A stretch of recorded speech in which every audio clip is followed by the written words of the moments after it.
Now, this will make you want to drown your sorrows. Legendary Wetherspoons boss Tim Martin, of whom I'm a huge fan, says the pub business faces a post-pandemic crisis with the threat of unprecedented pub closures as even his own highly successful empire plunges to a £30 million loss.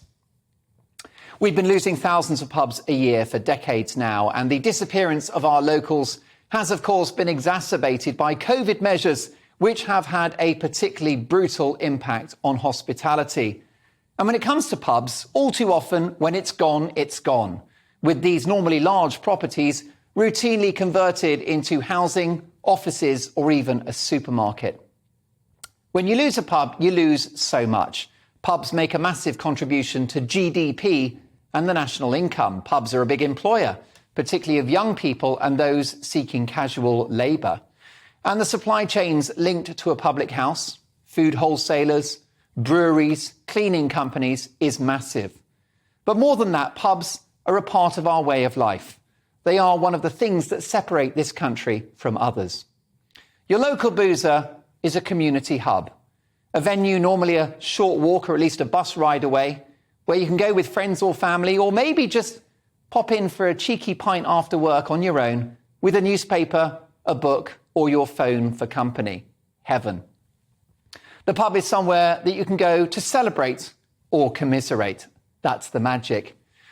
The government should look at favourable tax terms for pubs, and we, the public, must try where we can to use our local and offer them our support. Money is too tight to mention, absolutely, and I love a cheap supermarket beer deal as much as anyone.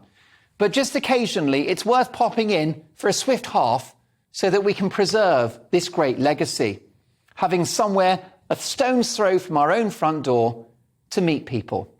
A local friendly place to see old friends and make new ones. Somewhere we can drown our sorrows and toast our triumphs. Now take a look at this very special boozer and this very special guy, a legend of the pub business, if I say so myself. This is my dear dad, Seamus Dolan, who with my mum Diane ran a pub for over 4 decades in Camden in London. Here he is standing with pride in front of Sir Robert Peel. It was a beautiful pub, still going strong, I'm pleased to say.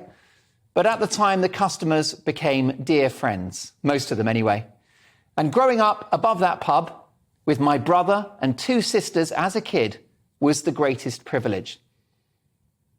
And so, yes, I'm biased. I've travelled the world a fair bit, and I've got to say, in my view, nothing beats the Great British Pub.